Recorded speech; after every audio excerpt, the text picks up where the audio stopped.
को श्रद्धा के सुमन अर्पित करते हुए धम्मभूमि के संस्थापक श्रद्धेय भिक्खु डॉक्टर कर्णशील राहुल जी को सादर वंदना। मूवमेंट के सभी साथियों को मेरी तरफ से नमो बुद्धाय जय। जैसा अभी डॉक्टर योगेश जी ने सब्जेक्ट बताया है आप लोगों को, सामाजिक मजबूती के लिए पारंपरिक एक रूपता बहुत जरूरी है। और ये जरूरी है क्यों? आज हम इस विषय पे आप लोगों से थोड़ी सी चर्चा करेंगे और उसके बाद में जो भी क्वेश्चन होंगे टीम के साथियों के, उन पे भी चर्चा होगी। जैसा आप सभी साथी जानते हैं, धम्मभूमि के माध्यम से बीआरसी सेंटर की तरफ से और धम्म संदेश जी इस कार्यक्रम को बखूबी ईमानदारी से निभा रहे हैं और प्रतिदिन एक नए सब्जेक्ट पे टीम के साथी जुड़ते हैं।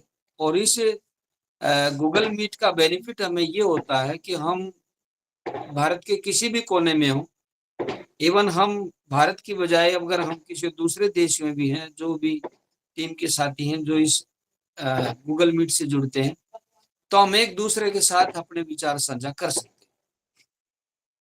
तो आज का जो विषय दिया है, सामाजिक मजबूती के लिए पारंपरिक एक रूपता जरूरी है।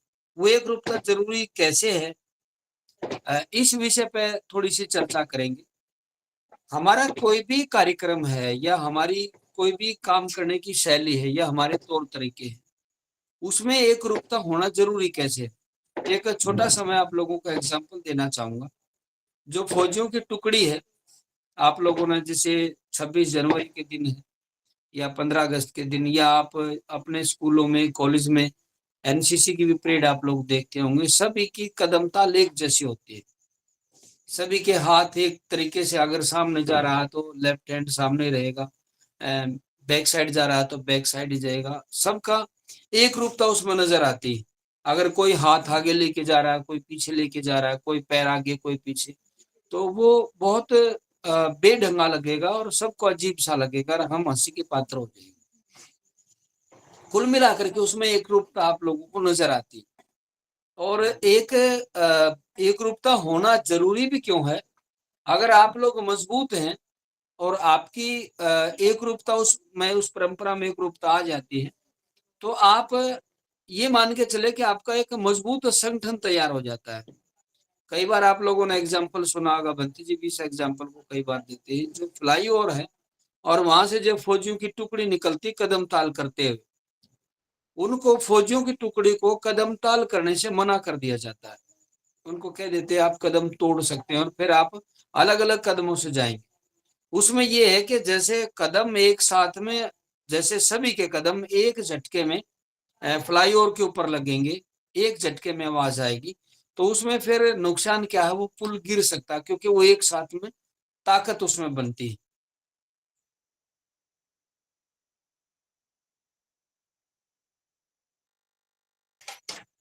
तो उसमें एक रूपता नजर आती है और वो एक रूपता बहुत जरूरी होती है। रही बात अब हम जैसे हमारी सभ्यता या हमारी जो परंपरा रही है, परंपरा वो गलत भी हो सकती है, परंपरा वो सही भी हो सकती है। हो सकता है कुछ परंपराएं ऐसी हैं जो हमारे हिसाब से सही है, कुछ परंपराएं ऐसी है जो दूसरों के हिसाब से सही है, और कुछ परंपराएं ऐसी है जिन्होंने हमें गुलाम बनाया है। बंत जी की जो स्टेटमेंट है कि वो परंपराएं जिन्होंने हमें गुलाम बनाया, हमारा जीवन बद से बदतर हुआ, हमें उन परंपराओं को तोड़ देना चाहिए। तो परंपरा किसी समाज के लिए तो वो बेहतरीन है और किसी समाज के लिए वो गलत है। किसी के लिए वो एक अच्छा मैसेज देती है, किसी को गलत मैसेज देती है। किसी परंपरा में किसी का बेनिफिट है, किसी का उसमें नुकसान है। बात ये नहीं है, लेकिन उन लोगों ने जिसने वो परंपराएं बनाई हैं, उसका उनको कितना फायदा होता है वो एक अलग सब्जेक्ट है। अगर हम बात करें जैसे सिंधु घाटी की सभ्यता की, उस जमाने का अगर आप चर्चा करते हैं, तो भारत में, पाकिस्तान में, अफगानिस्तान, बामियान और हरियाणा, राजस्थान, पश्चिमी उत्तर प्रदेश और आपका पंजाब से लगता जो क्षेत्र है, यहाँ सिंधु घाटी की सभ्यता थी। और एक ऐसी परंपरा उस जमाने में थी, जैसा हमने इंडस वैली सिविलाइजेशन को पढ़ा है, जिसको आर्यन परी आर्यंस इंडस वैली सिविलाइजेशन के नाम से जाना जाता। आर्यों से पूर्व की सिंधु घाटी की सभ्यता, उसमें क्या दर्शाया गया था कि वो इतने विशाल थी, विश्व के जितने भी सभ्यताएं उनसे 20 गुना आकार उनका बड़ा था। दूसरा, उनके जो नगर बसाए जाते थे तो वो दो हिस्सों में नगर बसाए जाते थे। चौड़ी चौड़ियां उसकी सड़कें होती थी, हवाएं चलती थी तो सड़कें अपना आप साफ हो जाती थी। वो एक दूसरे को लंबवत काटते थे। लगभग 700 साल तक वो सभ्यता उच्च कोटि की सभ्यता रही। और मिस्र और मेसोपोटामिया की जो सभ्यता बताते हैं उससे 20 गुना आकार उसका बड़ा था। और खास बात यह है कि उस जमाने में जो सीवर लाइन आज डल रही है, उस जमाने में नालियां ढकी हुई होती थी, सामूहिक भंडारण होते थे, जिसको जितना अनाज चाहिए होता सभी लोग मेहनत करते थे, जिसको जितना अनाज चाहिए होता था वो वहां से ले जाता था। ये हमारी उस जमाने की परंपरा है, जिसको हम आर्यों से पूर्व की सिंधु घाटी की सभ्यता के नाम से उसको जानते हैं। और वो जो सभ्यता आज आप अगर उस सभ्यता को देखेंगे तो विश्व के अंदर उच्च कोटि के नगर बसाने की परंपरा लगभग 18वीं शताब्दी के बाद में वो शुरू हुई। कुल मिला के वो भी हमारी परंपरा रही है, लेकिन वो एक अलग कारण रहा कि वो किस कारण से ध्वस्त हुई। कुछ लोग कहते हैं कि कुछ आक्रमणकारियों ने उसको खत्म किया, कुछ लोगों का कहना है कि अकाल पड़े, कुछ का कहना कि बाढ़ आई, कुछ कह रहे हैं कि आग लगा दी गई थी या तूफान आए उन्होंने खत्म। भिन्न भिन्न कारण, लेकिन वो हमारी एक परंपरा रही है। अब बात आती है कि हमारे देश में किस तरह की परंपरा रही, तो जैसा हमारा सामाजिक परिवेश होता है, जैसा हमारे आसपास का माहौल होता, हमारी वैसी ही परंपराएं बन जाती हैं। अच्छा, उस परंपरा का फिर क्या फायदा होता है, उसी हिसाब से उनके खान पान होते हैं, उसी हिसाब से उनके पहनावे होते हैं, उसी हिसाब से उनका रहन सहन, उसी हिसाब से उनके मकान बनाने की शैली। जैसे बात करते हैं हम खान पान, अलग अलग धर्म, अलग अलग वर्ग, अलग अलग संप्रदाय, उनके खान पान अलग है। जैसे मान लिया कि अभी एक दिवाली का त्योहार आया 2 दिन पहले, और उसमें खान पान ज्यादातर लोगों का मिठाइयाँ था, और वो परंपरा थी एक दूसरे को मिठाइयाँ देने की। वो एक अलग बात है कि उसके अंदर मिलावट कितनी है, या जैसे हमारे देश में दूध की पूर्ति नहीं हो रही है, उसके बावजूद भी दूध की मिठाई आप कितनी भी ले सकते हैं। वो एक अलग बात है, उसका नुकसान कितना, लेकिन उन्होंने एक परंपरा बनाई। और उस परंपरा का बेनिफिट क्या हुआ उन लोगों को? उस परंपरा का बेनिफिट ये हुआ कि उनके व्यापारी निकल करके आए। अब जिस हिसाब के लोग होते हैं, जिस परंपरा के लोग होते हैं, उसी हिसाब से व्यापार भी पनपता है, उसी हिसाब से उनके बाजार सजते हैं, उसी हिसाब से बड़ी बड़ी मार्केट बन जाती है। जैसे आज पटाखे चल रहे हैं तो एक बड़ी मार्केट में पटाखे बिक रहे हैं। एक जैसे फूलों की फुलझड़ियाँ बिक रही हैं तो उस हिसाब से फिर मार्केट सज जाती है। और मिठाइयाँ बिक रही तो उसी हिसाब से मार्केट मिठाइयों की बिक जाती है। कहने का अर्थ ये है कि कोई भी व्यापारी उसी हिसाब से अपना व्यापार चलाता जिस हिसाब की वहां की परंपराएं होती। और आप इस दौरान आपने देखा होगा कि बड़े पैमाने पर लोग अ, बैठे होते हैं, अपना अ, व्यापार चलाते हैं। और वो अपना व्यापार जिस दिन कार्यक्रम खत्म होता है, या जो भी जैसे दीपावली का प्रोग्राम खत्म हुआ है, वो लोग वहां बैठ करके अपने गल्ले को गिन रहे होते हैं, वो उसमें पैसा देख रहे हैं कि हमारा पैसा हमने कितना कमाया है। और आम आदमी देखते हैं कि 6 बजे के बाद घर से बाहर नहीं निकलना है। उनके लिए ऐसी परंपरा बना दी एक आदमी विशेष ने कि आप घर से बाहर नहीं निकलेंगे इतने बजे के बाद, 6 बजे चौगान में पैर नहीं रखना, या लोग वहां कुछ सामान रख करके आते हैं। और लेकिन एक जो व्यापारी वर्ग है वो रात के 11 बजे तक अपनी दुकान खोल करके बैठा रहता है, और वो लोगों से सामान बेचता है, अपना पैसा इकट्ठा करता है। तो दोनों की अलग अलग परंपराएं, एक इन्वेस्टर है, एक उसके अंदर पैसा कमाता है। तो दोनों की परंपरा अलग अलग है। और उसी हिसाब से जैसे जैसा देश वैसा भेष, वैसे ही उनकी फिर परंपरा बन जाती है। अब बात आती है उनकी भाषा शैली की। हर एक धर्म की, हर जाति की, हर संप्रदाय की अलग अलग भाषा शैली होती है। जैसे आपने देखा होगा एक ऐसा समय था, जो बनिया था वो बही खाता लिखता था, और उस बही खाते में उसकी भाषा अलग ही होती थी। वो भाषा केवल बनिया ही पढ़ सकता था, वही उसको लिख सकता था, और उसमें एक भी अक्षर आप लोगों को समझ में नहीं आएगी। वो एक जगह पेन चलाता था और उसको चलाते चलाते चलाते चलाते दूर तक ले जाता था, लेकिन किसी का भी एक भी अक्षर समझ में नहीं आता। आज भी अगर आपके पास पुराने बही खाते रखे हुए, जैसे हमारे पास रखे हैं, मैं कई बार अपनी पुरानी जो बही खाता खंगाल करके देखता हूँ तो उसमें देखते हैं उनकी लिखाई अलग ही तरह की है। वो लिखाई आप लोगों के समझ में नहीं आएगी। तो उनकी अपनी एक परंपरा, उनकी भाषा शैली हो जाती है। जैसे एक वर्ग विशेष है, उनकी भाषा, जैसे हरियाणा में आप जाएंगे तो हरियाणवी बोली हो जाती है, और जैसे आप पंजाब में जाएंगे वहां पंजाबी बोली हो जाती है। जब आप यूपी से जाएंगे तो यूपी के टच की अलग बोली है, और राजस्थान में जाएंगे तो वहां की अलग बोली। तो वो परंपराएं उनके उसी हिसाब से चलती है, उनकी भाषा शैली, उनका रहन सहन, उनका पहनावा अलग अलग होता है। अगली बात आती है कि जैसे अभी आज 2 दिन आजकल में एक त्योहार और चल रहा है, जैसे भैया दूज जिसको बोलते हैं। अब आप सबको पता है कि किसी भी तरह का ऐसा कोई त्योहार मनाने से या कोई भी परंपरा मनाने से किसी की कोई उम्र ना तो बड़ी होती ना छोटी होती। एक दिन अगर भाई गोला खा भी लेगा, जैसे नारियल खाते हैं, अगर एक दिन वो खा भी लेगा तो उससे कोई बहुत ज्यादा उसको बेनिफिट होने वाला नहीं। लेकिन ये परंपरा बन गई है। मार्केट वाले ने, एक आदमी ने अपनी एक परंपरा बना दी है कि इस दिन भाई के हाथ में नारियल दिया जाएगा और साथ में उसको कुंजा या मिश्री दी जाएगी, और सभी बहनें बाजार में से खरीदते हैं। आप देखेंगे कि आज का जो दिन है उसमें सारे के सारे नारियल बिक रहे हैं मार्केट में। उन्होंने अपनी मार्केट उसी हिसाब से, जो परंपराएं बनाई उसी हिसाब से उनकी मार्केट भी फैलती फूलती है, और उसी हिसाब से उनके व्यापारी भी वर्ग भी आगे बढ़ता है, और वो धनाढ्य होते चले जाते हैं उन परंपराओं के अनुसार। तो सभी ने अपनी परंपराएं अलग अलग हिसाब से बनाई। रही बात जैसे पहनावा है, एक सभी वर्गों का अपना एक पहनावा है। और पहनावा कैसा है कि जैसे मुसलमान है तो वो टोपी लगाता है, और पजामा है तो थोड़ा ऊंचा पहनता है, और कुर्ता लंबा पहनता है। और उसके बाद में आप किसी और धर्म के देखेंगे, जैसे पुजारी है तो वो एक लाल करनी वाली धोती बांधता है, और एक अपने कंधे के ऊपर एक फेंटा रखता है। जैसे आप धम्मभूमि से देखेंगे तो धम्मभूमि का भी पहनावा, जैसे सफारी डिजाइन किया है, उनका अपना एक पहनावा।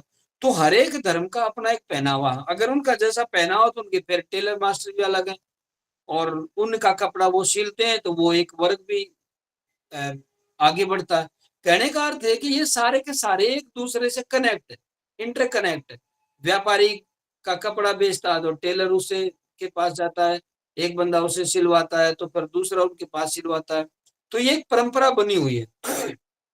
आप लोगों ने देखा होगा कि भारत में जितने भी चीवर थे उस जमाने में, सारे चीवर या तो विदेशी आते थे। हमारे देश में चीवर बनने की परंपरा खत्म हो गई। बनते करुणाशील राहुल जी ने धम्मभूमि के माध्यम से चिवर बनाने की परंपरा सारनाथ से शुरू हुई थी, और जो विद्वान भिक्षु थे सारनाथ में, उन सब ने ये सलाह मशुरा किया कि हम अपने देश का ही चिवर बनाएंगे, और अपने देश के चिवर हम भिक्षुओं को देंगे। हम दूसरे देशों से क्यों लें, जब हमारे देश में हमारा जो बुद्धिज्म है हमारे देश में फैला है, तो क्यों ना हम एक ऐसी परंपरा बनाए कि हमारे देश से ही चिवर लोगों के जाए, जबकि हम दुनिया को धम देने वाले हैं और चिवर के लिए, मूर्तियों के लिए हम लाइन में खड़े हैं। तो भंते जी ने कहा कि हम यहीं से बनवाएंगे, और टेलर मास्टर जिसने कपड़ा सिला है वो दिल्ली का ही अपना साथी था। अर्थात एक टीम को रोजगार मिला, और भारत में एक जैसा चिवर बनाया गया। ये एक परंपरा चली, और आपने देखा होगा अब धम्मभूमि के माध्यम से पूरे भारत भर में एक जैसा च्योर पहन करके बौद्ध भिक्षु आपको दिखाई देते हैं। ये परंपरा बन गई। इसमें दोनों फायदे हुए, एक रूपता आ गई हमारे कार्यक्रमों में, हमारे धर्म में और हमारे भिक्षु में एक रूपता आई, और साथ साथ में एक व्यापारी ऐसा निकला जिसको काम मिला, और उसने हजारों की संख्या में च्योर बनाए। और ये मान के चलो कि आप ट्रक के ट्रक भर करके च्योर आए। एक जैसे दान पात्र की बात आएगी, तो पहले जो दान पात्र थे विदेशों से आते थे, और अब की बार बंती जी ने दान पात्र धम्मभूमि के माध्यम से अंबाला से बनवाए, और उनके ऊपर लिखा गया बाकायदा धम्मभूमि श्रेष्ठ जीवन के लिए आंदोलन। और वो जो दान पात्र जहां भी भिक्षु मिले, जैसे कार्यक्रम आए तो उनको भिक्षा पात्र दिया गया कि बंते जी आप आज के बाद जो भिक्षा टन करेंगे तो आप इसमें आप भिक्षा टन करेंगे और इसी पात्र से खाएंगे। धम्मभूमि ने परंपरा चलाई। ज्यादातर जितने भी भिक्षु हैं जो धम्मभूमि से प्रशिक्षित यहाँ जुड़ गए हैं, वो उसी भिक्षा पात्र में ही भोजन एक साथ ही डाल करके खाते हैं। तो कहने का अर्थ ये है कि जो आपने कोई काम चला दिया है या आपने कोई काम शुरू किया है, वो धीरे धीरे परंपरा बन जाती है। आपने एक चीज और भी नोट की होगी, जैसे पहले सफेद कपड़ा आप कहीं कहीं से अलग अलग जगह से खरीदते थे, और गुजरात से एक साथी हैं उनको बंते जी ने आदेश किया कि आप एक अच्छा कपड़ा डिजाइन करें, आपका जो पावर हैंडलूम है, जो आपने वहां मशीनें चला रखी हैं, आप अपनी उस खड्डी से कपड़ा बनाना शुरू करें। तो उन्होंने एक सफारी का कपड़ा डिजाइन किया, और वो कपड़ा इतना बेहतरीन है, आज आप देखेंगे एक आदमी को रोजगार मिला, और पूरे भारत भर में एक जैसे सफारी जो धम से जुड़े हुए लोग हैं, जो हो सकता है बहुत सारे ऐसे साथी जो धम भूमि से नहीं जुड़े हैं या किसी अलग अलग संगठन से वो लोग जुड़े हैं, वो भी उस सफारी को, उस कपड़े को पसंद करते हैं, और वो कपड़ा आज खरीद रहे हैं। वो एक हमारी परंपरा बन गई, जिसमें जेब पे 5 पट्टियां और तीन तीन पट्टियां दोनों तरफ जेब बनाई गई, और उसमें महिला और पुरुष दोनों उस सफारी को पहन करके कार्यक्रमों में आप लोगों को दिखाई देते हैं। तो हमारी उसमें एक रूपता आई और एक परंपरा बन गई। और आपने कई बार देखा होगा, हम भी कई बार यहाँ जैसे कार्यक्रम होता है धम भूमि पे, इसमें जाते हैं, तो सफेद ड्रेस में या सफारी में जब बस या ऑटो वाले के पास खड़े होते हैं, तो ऑटो वाला शोर मचाता वहीं से, धम भूमि धम भूमि धम भूमि धम भूमि आ जाओ। अर्थात ये हमारी परंपरा से हमें दोनों फायदे, एक हमारी पहचान बन गई, और हमारा जो सामाजिक परंपरा से हमारे समाज में एक रूपता आई। तो अगला जो इसमें बेनिफिट क्या हुआ कि एक हमारा व्यापारी निकल करके आया, और जैसे पहले टेलर मना कर देते थे, नहीं हम इस तरह की सफारी नहीं सिल पाएंगे, आज वो सभी टेलर को एक बार आइडिया देने की जरूरत है, बहुत सारे ऐसे साथी सिल रहे हैं। अशोक गौतम जी दिल्ली से हैं, वो भी सफारी सिलते हैं। पलवल में भी एक ऐसा टेलर मास्टर वो सिलता है, दिल्ली से लोकेश जी हैं, वो सफारी सिलते हैं। तो इस तरीके से बहुत सारे साथी निकले जिन्होंने अपना इसमें रोजगार स्थापित किया। तो हमारा जो पहनावा है, हमारा जो रहन सहन है, वो भी एक अलग तरीके से हो जाता है। जैसे आपने देखा होगा, जैसे मुस्लिम परंपरा है, उनका कोई भी कार्यक्रम होता है तो उसमें ज्यादातर वो मांस मीट को ही तवज्जो देते हैं, वो उनकी एक परंपरा है। तो सभी लोगों की अपनी एक परंपरा बनी हुई है, उसी के अंदर उनको एक रूपता दिखाई देती है।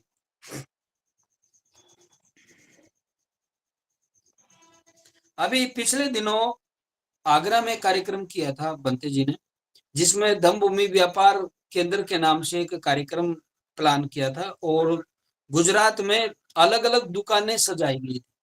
अब तक बंते जी ने कहा कि अब तक आप लोग दूसरों से व्यापार करते हैं, अब आप लोग अपना काम स्टार्ट करेंगे।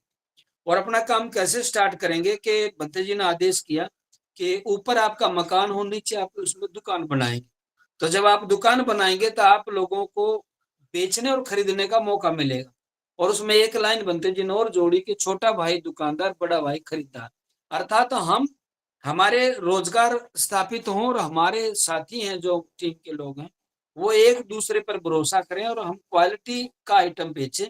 जब हम क्वालिटी का कोई आइटम बेचेंगे तो हम एक दूसरे से खरीदेंगे, तो उसमें एक भाई खरीदार होगा, एक भाई दुकानदार होगा, और हम एक दूसरे पे भरोसा करेंगे। तो ये परंपरा हमारी बननी चाहिए। काफी लंबे समय से मैं देख रहा हूँ, बनते जी खुद इस बात को अक्सर नौजवानों का जब कैंप लेते थे ये बात दोहराते थे कि जो नौकरी है वो ज्यादा लंबी दौड़ नहीं है, उसमें आदमी थोड़ी दूर भागता है, 30 दिन तक भागता है, उसके पास एक लिमिटेड पैसा आता है, उस पैसे से वो मालिक नहीं बन पाता, वो करोड़पति नहीं बन सकता, क्योंकि उसका रोजगार नहीं, उसकी फिक्स कर दी गई है सैलरी कि आपको 1 लाख मिलेगी। और जब एक महीना पूरा होता है तो वो महीना काटते काटते वो बेचारा जीरो पे आ जाता है। तो बंते जी ने कहा कि हमें अपने व्यापार केंद्र स्थापित करने चाहिए, और हम एक दूसरे से सामान खरीदें। तो आपने देखा होगा, जो पुराने साथी जुड़े हैं धम भूमि के स्टेज पर, सम्यक नमक स्टार्ट किया गया गुजरात के साथियों से, कंथक के नाम से जूतों का एक व्यापार स्टार्ट किया गया आगरा से। ऐसे बहुत सारे साथी थे जिन्होंने अपने जूते, अपना कारोबार स्थापित किया। जीवक के नाम से भी आप लोगों ने देखा होगा, कुछ मेडिसिन भी आई है। और एक साथी एक कार्यक्रम यहाँ धमभूमि पे था, उसमें साबुन बेचने के लिए आया, मिस्टर राजेश थे सिरसा से। उन्होंने साबुन की एक स्टॉल लगाई थी, मात्र 2 बैग भर के लेके आया था अपना सामान का, और 1000-1500 लोग उस कार्यक्रम में शामिल थे। देखते देखते उन्होंने बताया जी लगभग मेरा 36,000 रुपए का सामान एक ही कार्यक्रम में बिक गया। कहने का अर्थ ये कि हमारा व्यापार केंद्र बना, हमारा एक सेंटर बना, और हम बनते जी ने आह्वान किया कि भाई अपने लोगों से आप सामान खरीदे, ताकि हमारा साथी भी व्यापार कर सके। अब की बार एक और साथी थे सतबीर बोध, उन्होंने भी अपना कुछ मिर्च मसाले का सामान स्टार्ट किया, तो भंते जी ने आह्वान किया, तो वहां से भी लोगों ने खरीदना शुरू किया। अर्थात क्या है कि व्यापार के प्रति हमारी जो जिज्ञासा है वो बढ़ी और व्यापार को हम किस तरीके से आगे बढ़ाएं, तो एक परंपरा डाली गई। जैसे वो परंपरा डली तो उसका हम सबको बेनिफिट हो। अगला इसमें पॉइंट क्या है कि जैसा परंपरा होती है, जैसा वर्ग होता है, उस वर्ग विशेष के हिसाब से ही हमारे भवनों के डिजाइन होते हैं। आपने अगर सिंधु घाटी की सभ्यता और अजंता अलोरा की गुफाएं आपने देखी हो, तो उनके जो गेट है वो इस तरीके से है, वो ऐसे ऊपर का जो पान का हिस्सा इस टाइप से बने हुए हैं, अर्थात तो वो ऐसा बताया जाता है जैसे हम नमन करते हैं, इस मुद्रा में वो बनी हुई है वो, आप ऐसा देखेंगे। और इसमें क्या बोलते हैं कि इस तरीके से बुद्ध का जो ऊपर का हिस्सा था ताकत का, वो ऐसा दिखाई देता। तो अजंता एलोरा के जितने भी गेट हैं वो सारे ऐसे खोद करके बनाए गए हैं। और उसके बाद में जितने भी बुद्धिस्टों के जो विहार बने या टेम्पल बने या उन्होंने अपने घर भी बनाए या स्तूप बनाए, वो सारे के सारे बौद्ध शैली में बनाए गए हैं। और उत्तर प्रदेश में जब आप लोगों की सरकार बनी, तो सरकार के दौरान वो सारे के सारे जो गेट हैं या उनकी जो चित्रकारिता है या उनके अंदर जो खुदाई की गई है, जो उकेरे गए हैं, वो सारे के सारे बौद्ध शैली से हैं। वो अजंता एलोरा की जो गुफाएं साथी देखने गए हैं, हमारी टीम भी गई, मैं भी गया हूँ, भद्र जी भी गए देखने, वो सारे की सारी शैली बौद्ध धम्मा अनुसार है, बौद्धों की शैली के अनुसार है। और सांची का जैसे गेट है, आपने देखा होगा सांची का जो स्तूप बना हुआ है, बहुत सारे ऐसे विहार बने हैं जिन्होंने गेट अपना उसी हिसाब से बनाया। कहने का अर्थ ये है कि जिस धर्म की अपनी जो परंपराएं होती हैं, जिस धर्म के अपना जो रहन सहन होता है, उनके जो मकान की जो कारीगरी होती है, उनके कारीगर भी पनपते हैं, उनके ठेकेदार भी पनपते हैं, और वो ठेकेदार उसी हिसाब से अपनी कारीगरी बनाते हैं और उसी शैली में वो चीजें बनती हैं। आपने दिल्ली में देखा होगा जैसे कनॉट प्लेस की मार्केट है, वो अंग्रेजों की बनाई हुई है। अंग्रेजों की जो आप शैली देखेंगे वो अलग ही तरह की है। सम्राट अशोककालीन आप जो भी शैली देखेंगे वो यूनानी और इंडिया की शैली मिली जुली है। जैसे यूनान के अंदर बड़े बड़े प्रतिमाएं बनाई जाती थी, और इसी तरीके से इंडिया के अंदर भी उस टाइम पर यूनान का और इंडिया का व्यापार एक दूसरे से जुड़ा हुआ था। क्योंकि जो मिलिंद पर्सन है, जिनको राजा मिनांदर बोलते हैं, वो यूनान से आए हुए थे।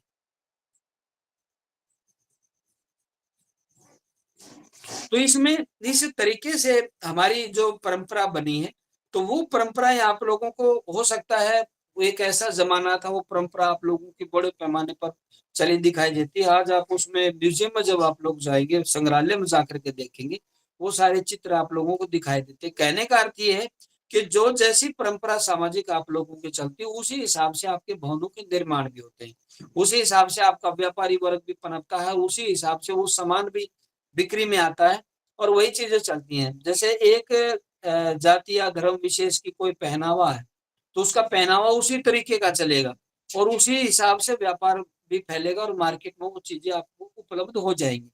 जैसे आप चित्रकारिता की बात करेंगे, एक ऐसा जमाना था आज से 30 साल पहले की, अगर मैं 30-35 साल पहले की बात करूं, जब आप छोटे छोटे थे और आप मार्केट में जाते थे, जैसे अभी आपका ये एक त्योहार आया दिवाली का, लोग दिवाली मना रहे हैं, तो उस टाइम पर देखते थे हम, जाते थे एक व्यापारी के पास, दुकानदार के पास, और हम उस दुकानदार को कहते थे कि हमें वो बाबा साहब की प्रतिमा दे दे। तो आप ये चीज देखने को मिली होगी आप लोगों को, उस टाइम पर बाबा साहब की प्रतिमा कहीं पर भी मिलती नहीं। लोग पूछते थे भाई बाबा साहब की क्यों ले रहे हैं, तो कुछ समझदार लोग कहते थे भाई इनकी जो गति हुई है बाबा साहब अम्बेडकर की वजह से हुई है, इनको जो मान सम्मान मिला बाबा साहब की बदौलत मिला, इसलिए इनको ये प्रतिमाएं पसंद है। लेकिन जैसे जैसे परंपराएं आगे बढ़ी, जैसे जैसे लोगों के अंदर जागरूकता आई, समाज में एकरूपता आई, आज आप देख सकते हैं ऐसा कोई भी घर नहीं है जिनके घरों में बाबा साहब अम्बेडकर की प्रतिमा आप लोगों को मिलेगी नहीं, या बुद्ध की नहीं मिलेगी, या अन्य जो महापुरुष उनकी आप लोगों को प्रतिमा नहीं मिलेगी। तो कहने का अर्थ ये है कि एक हमारे फिर वो व्यापारी वर्ग भी निकल करके आता है, उसी हिसाब से चित्र निकल करके आते हैं, उसी हिसाब से डिमांड होती है, उसी हिसाब से किताबें बनती हैं, उसी हिसाब से कविताएं बनती हैं। आप लोगों की जानकारी के लिए मैं एक बात और बता दूं, जैसे आजादी का समय था, जिस टाइम पर अंग्रेजों के खिलाफ मुहिम चल रही थी, तो उस समय पर जितने भी साहित्यकार थे वो सारे आजादी की कविताएं लिखते थे, गुलामी से बाहर निकलने की कविताएं लिखते थे, अंग्रेजों के खिलाफ कविताएं लिखते थे, साहित्य लिखते थे, अपने डायरिया भरते थे। अगर वो जेल में भी गए हैं तो जेल में भी उन्होंने अंग्रेजों के खिलाफ डायरिया लिखी। कहने का अर्थ ये है कि जैसी जिस समय परंपरा चलती है उसी हिसाब से माहौल बनता है और समाज में उसी हिसाब से एक रूपता आती है, और उसमें कविताओं का, गीतों का, जो भी प्रोग्राम होता है या साहित्य का बहुत बड़ा रोल प्ले होता है। दूसरा क्या साथियों, एक जैसे आज वो जो समय है, समय परिवर्तनशील है, वो समय अनुसार वो अपना जो शब्द है उनको हम कई बार खो देते हैं, और वो समय अनुसार वो चीजें, जैसे शब्दों का अपभ्रंश है। जैसे आपका एक ऐसा समय था कि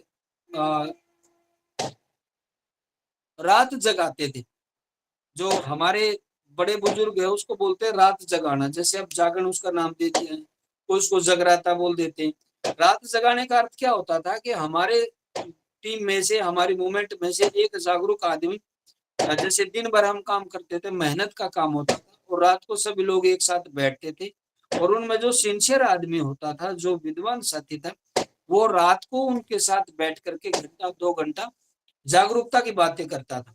तो उसको जन जागरण अभियान कहते थे, लेकिन समय अनुसार उन शब्दों को बदलाव आया है। हर एक, आप शहर की भी अगर बात करेंगे या आप किसी नगर की बात करेंगे तो उन सब में बदलाव आया। जैसे आज पटना है, एक ऐसा समय था वो पालीपुत्र था, उसके बाद वो पाटलिपुत्र हुआ सम्राट अशोक के जमाने में। से पहले वो पालीबुद्ध था, फिर पालीभूत हुआ, उसके बाद वो पाटलिपुत्र हुआ जब सम्राट अशोक की राजधानी होती थी, और उसके बाद में फिर आज वो पटना है। तो समय अनुसार वो सारी चीजें, जैसे बंबई है, मुंबई है, जैसे पहले कलकत्ता था, कैलकटा है, अब जैसे पहले मद्रास था, अब चेन्नई है। तो समय अनुसार बहुत सारी चीजों में, बहुत सारे शब्दों में बदलाव आया है। तो इस तरीके से हमें पिछला जो हमारा सेशन है, जो हमें पीछे पढ़ने का मौका मिला, हमें वो भी जानकारी इस तरह की हमें होनी चाहिए। दूसरा क्या है, वो परंपराएं भी किस हिसाब से बनती है। एक समाज जिस हिसाब से जैसे लोगों के साथ बैठता है, जैसे आपने ये बात सुनी होगी, ये लोकोक्ति या प्रोवर्ब है, जैसा खाए अन्न और वैसा बने मन। हम जिस तरह का खान पान रखते हैं, एक समाज का, व्यक्ति विशेष का अपना खान पान होता है। जैसे बंते जी ने पिछले कई वर्षों से, जो अभी हमारा एक कार्यक्रम होने जा रहा है 10 तारीख को, उस पर मैं थोड़ा सा प्रकाश लास्ट में डालूंगा। जैसे उसमें बंते जी ने कहा कि हम बौद्ध हो गए हैं, और वो बौद्ध होने के बाद में, जैसे भिक्खु ने आप लोगों को त्रिशत पंचशील दे दिया, और हमने कहा जी मैंने बौद्ध की दीक्षा ले ली, उसके बाद भिक्षु भी कहीं चला गया, और जो हमारे जो अनुयायी थे जिन्होंने धम्म स्वीकार कर लिया वो भी कहीं चले गए। ना कभी भिक्षु से मिला, ना उसके बाद में कोई उनके अनुयायी उनसे मिले, और सब अपनी मर्जी से जैसा समझ में आया वैसा ही अपना काम करना शुरू कर दिया। तो एक रूपता लाने के लिए, परंपरा को आगे बढ़ाने के लिए भंते जी ने ये पहल की है कि जितने भी बौद्ध लोग हैं, चाहे वो कहीं के भी हों या किसी संगठन से जुड़े हों, उनमें हम एक रूपता कैसे लेकर के आ रहे हैं, वो परंपरा बनाने के लिए भंते जी ने और धम्मभूमि ने जो कार्यक्रम की शुरुआत की है, जो 10 तारीख को जिसका विमोचन होगा, हमारी बौद्धों की आचार संहिता, हमारा एक मैनिफेस्टो, हमारा रहन सहन का तौर तरीका क्या होना चाहिए, उस पर वो जारी होगा। तो जैसे खान पान है, जैसा समाज होता है उसका खान पान भी वैसा ही होता है। खीर जो परंपरा थी वो बौद्धों की परंपरा थी। हम, हमारे बड़े बुजुर्ग खीर बनाते थे, और कोई भी अष्टमी का कार्यक्रम है या नवमी का कोई कार्यक्रम है, उस टाइम पर हमारी ये परंपरा होती थी, और हम पशुओं को, पक्षियों को या पेड़ पौधों की हम सुरक्षा करते थे। और आपने ये बात भी देखी होगी, जैसे एक ऐसा टाइम था, जैसे हम जब खेती करते थे तो उसमें एक किसान का बैल होता था, एक हमारा बैल होता था, और हम आधमाध खेती करते थे। आधा खर्चा किसान का होता था, आधा हमारा होता था, आधी बचत किसान की होती थी, आधी बचत हमारी होती थी। और एक दिन ऐसा होता था, या तो अमावस्या या पूर्णिमा के दिन, 2 दिन मैं देखता हूँ, अमावस्या और पूर्णिमा के दिन बैल को जोता नहीं जाता था, और उस दिन बैल की पूरी सेवा होती थी, उसके ऊपर ब्रुश मारा जाता था, एक उसकी बॉडी को साफ करने के लिए, जिसको खुरेरा बोलते हैं, वो खुरेरा मारा जाता है और उसको खाना खिलाया जाता था, उसकी सेवा होती थी। और उस दिन जैसे बोलते थे भाई एक दिन पहले ही आप खेत में से हरा चारा लेकर के आएंगे, अगले दिन हमारा चारा नहीं लेके आएंगे, क्योंकि बैल जुतेगा नहीं उस दिन, और बैल को भी उस दिन आराम दिया जाता था। ये हमारी उस समय की परंपरा होती थी, और वो परंपरा हमारी सीधा सीधा सा असर है, वो बुद्धिज्म से जुड़ी होती थी। लोग एक दिन खीर बनाते थे, खीर बना करके पूरा पवित्रता के साथ घर को साफ किया जाता था, घर में लीपा पोती होती थी। और एक ठाण बोलते थे, ठाण जो है पाली भाषा का शब्द है, जिसको थान स्थान बोलते हैं, पाली का ही शब्द है। तो उस टाइम बोलते थे भाई थान को पवित्रता के साथ सजाया जाए, और घर में छूता पानी लेके आए, उस पानी से खीर बनती थी। तो ये हमारी परंपरा होती थी। वो चाहे खीर खाने का बहाना भी आप कह सकते हैं, या जैसा बताया गया कि खीर से हमारे जो माइंड है वो डेवलप होता है, क्योंकि ये बुद्धिज्म से जुड़ी हुई परंपरा है। वो एक अलग बात है कि हमने उसको छोड़ दिया, खीर खाने के लिए कोई और एक पुरोहित हमारे बीच में आया और हमने अपनी इस परंपरा को छोड़ दिया। वर्तमान संदर्भ में बनते जी ने और टीम के साथियों ने ये निर्णय लिया है कि जो खीर और चूरमा है वो हमारा भोजन है, बुद्धों का भोजन है, और हमें विशेष अवसरों पर खीर और चूरमा अपने जो भी आपके बीच में कोई कार्यक्रम होता है उसमें लोगों को हमें परोसना चाहिए, खुद भी खाना चाहिए।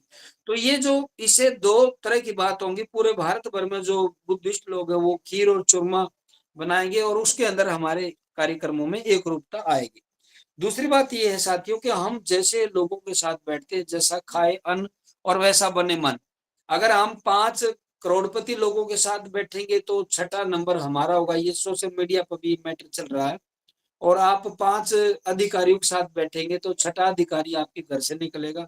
और 5 आप अच्छे विचारवान लोगों के पास बैठेंगे, विद्वानों के साथ बैठेंगे, तो छठे विद्वान आप लोग हो जाएंगे। और अगर 5 आप शराबी, जुआरी और जो जिन्होंने सील तोड़ दिया उनके साथ बैठेंगे, तो छठे फिर सील तोड़ने वाले आप होंगे, आप जुआरी और सट्टेबाज होंगे।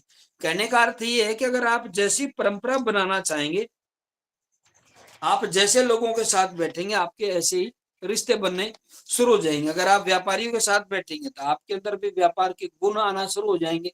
आपने एक बात सुनी होगी, जैसा एक कहानी प्रचलित है कि एक अंबानी की घटना बताते हैं कि अंबानी के पास में जहाँ जब वो पेट्रोल पंप पर कैशियर का काम करते थे, तो जब वो चाय पीने के लिए जाते तो साथ में 5 स्टार होटल था, वो वहां बैठ करके चाय पीते थे। और जो उनके बाकी कर्मचारी थे वो 50 पैसे की एक चाय मिलती थी वो वहां पीते थे। तो उनके साथी उनको बोलते हैं कि जब आप होटल में जाते हैं 5 स्टार होटल में, वहां 50 रुपए की चाय है, और जब आप लोग यहाँ 50 पैसे की चाय है, तो आप इतना पैसा खर्च क्यों करते हैं? तब उनका ये जवाब आता है, स्टोरी आपने अक्सर सुनी होगी। वो कहते हैं कि जहां तुम बैठ करके 50 पैसे की चाय पीते हैं वहां 5 रुपए की ही चर्चा होती है, और जहां मैं 50 रुपए की चाय पीता हूँ वहां 5 करोड़ की चर्चा होती है। कहने का अर्थ ये है कि जैसे लोगों में आप बैठेंगे वहां इसी तरह की चर्चा होगी। आप अगर अपनी सीमाएं तोड़ेंगे और दायरा तोड़ करके आप जिस तरह के लोगों के साथ बैठना स्टार्ट हो जाएंगे, आपका मन भी उसी तरह का हो जाएगा। अब जैसे मार्केट को किस तरीके से बीट किया जाता है, मार्केट को आपने कैसे स्टैंड करना है, आपने अपनी मार्केट कैसे बनानी है। मैं आप पलवल की बात करूंगा। पलवल में जो रिफ्यूजी लोग हैं, जो शरणार्थी जिनको कहते हैं, जो पाकिस्तान से आए थे, उन्होंने एक छोटा सा कैंप बनाया था उनके लिए सरकार ने। और उस कैंप में उन लोगों ने अपनी दुकानें बनाई, मार्केट बनाई, और आज वो मार्केट देखते देखते इतनी बड़ी डेवलप हो गई है, जिसको पलवल में कैंप मार्केट और जवाहर कॉलोनी के नाम से, जवाहर कैंप कॉलोनी के नाम से जाना जाता है। आज जो दूसरी पुरानी मार्केट है उससे ज्यादा बिक्री उस मार्केट की हो रही है। दूसरा, जो तिब्बतियन लोग आते हैं, जो सर्दियों के मौसम में आपके शहरों में भी आते हैं, वो स्पेशल मार्केट सजाते हैं और बेहतरीन आइटम लेकर के वो आते हैं, और सबको ये पता चल जाता है जैसे नवंबर स्टार्ट होगा उनकी मार्केट सजना शुरू हो जाएगी, और वो फरवरी तक उस मार्केट में सामान बेचेंगे। वो क्वालिटी आइटम बेचते हैं और उनके रेट फिक्स है। उन्होंने अपनी एक परंपरा बना ली है, और उनके बिजनेसमैन इसी तरीके से बाहर निकल करके आ रहे हैं। और चाइना के सामान हमारे देश में बिकता था। जैसे भी जो त्योहार गया है, लोगों ने लड़ियां खरीदी, तो कहा कि बाइकआउट चाइना। उन्होंने कहा कि हमें चाइना का विरोध करना चाहिए। चाइना को जैसे इस बात का पता चला कि ये लोग विरोध करते हैं, तो उन्होंने बाइकआउट चाइना के नाम से टी शर्ट बनाना स्टार्ट कर दिया। और बड़े बड़े कंटेनर भर के इंडिया में भेजा और लोगों ने वही टी शर्ट पहनी बाइकआउट चाइना के नाम से। दूसरा, चाइना को ये पता चला कि इंडिया के अंदर प्लास्टिक जो नींबू है और हरी मिर्च है ये परंपरा है और लोग हर शनिवार को आकर के बांधते हैं, तो उन्होंने प्लास्टिक के नींबू और मिर्च भी बनाना स्टार्ट कर दिया और हमारे देश में आकर के बेचना स्टार्ट कर दिया। और हमारे देश में बड़े पैमाने पर चाइना के ड्रावा, मुकुट या जिसको बोलते हैं नजर ना लगे, नजर उठा, ऐसी चीजें इंडिया में बिकती हैं। जबकि चाइना है वो एथिस्ट है, वो बुद्धिज्म की परंपराओं को मानता है, उसके बावजूद भी उसको ये पता है कि इंडिया में कौन सी चीज बिक रही है, वो उसी हिसाब से परंपराओं को प्लान करता है।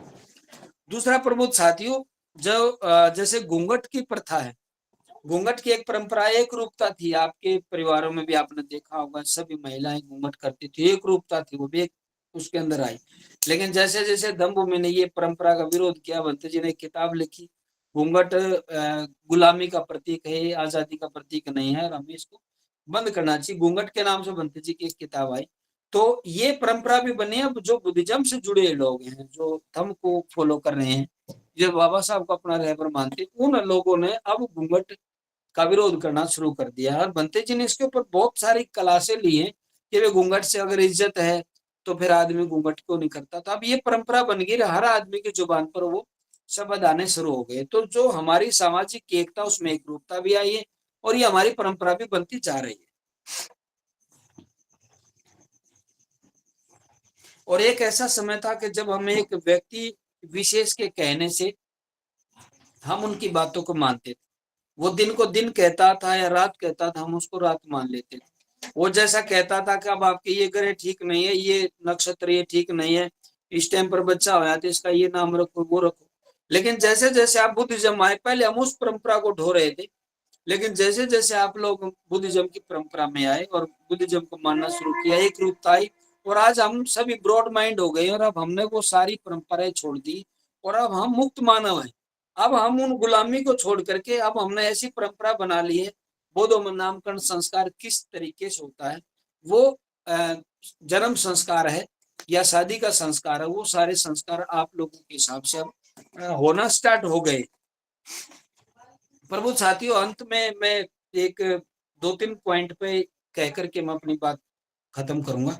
बाबा साहब डॉक्टर अंबेडकर ने जो आपके बीच में परंपरा डाली, जैसे राजनीति की परंपरा बाबा साहब ने डाली, उसके बाद में बाबा साहब ने धम्म की बुद्धिस्ट सोसाइटी बना करके परंपरा डाली, उसके बाद में बाबा साहब ने एजुकेशन की जो परंपरा डाली, और बाबा साहब ने एजुकेशन की परंपरा डालने के बाद पीपल्स एजुकेशन सोसाइटी बनाई, जिसके तहत बाबा साहब ने करीबन 16 कॉलेज उस टाइम पर बनाए थे। औरंगाबाद का मिलिंद कॉलेज है, मुंबई का सिद्धार्थ कॉलेज है, लॉ कॉलेज बनाए, उनमें अलग अलग फैकल्टी बनाई। तो कहने का अर्थ ये है कि एक कोई भी महापुरुष उस व्यवस्था को तोड़ करके एक आपके बीच में एक परंपरा बनाते हैं, तो वो परंपरा से हमारे बीच में एक रूपता आई। अब अगर आप साबका श्रीराम जी पे आएंगे, या जैसे आज वर्तमान संदर्भ में आप एक बात देखेंगे, जो वाल्मीकि भाई हैं, उन्होंने एक अपनी अलग परंपरा बना ली है, वाल्मीकि आदि धर्म। अब वो परंपरा तो उन्होंने बना ली है, क्या बाकी लोग उस परंपरा से जुड़ जाएंगे? पंजाब के अंदर आप देखेंगे तो रविदासी जो साथी हैं, उन्होंने रविदासिया धर्म के नाम से एक अपनी परंपरा बना ली है। कहने का अर्थ ये है कि सभी लोग अपनी अपनी जैसे परंपरा तो बना रहे हैं, वो एक अलग बात है, उसका असर कितने लोगों पर रहता है। कहने का अर्थ ये है कि हमें परंपरा भी ऐसी बनानी चाहिए जिनमें सार्वजनिक फायदा हो, बहुजन हिताय बहुजन सुखाय की जिसमें बात हो।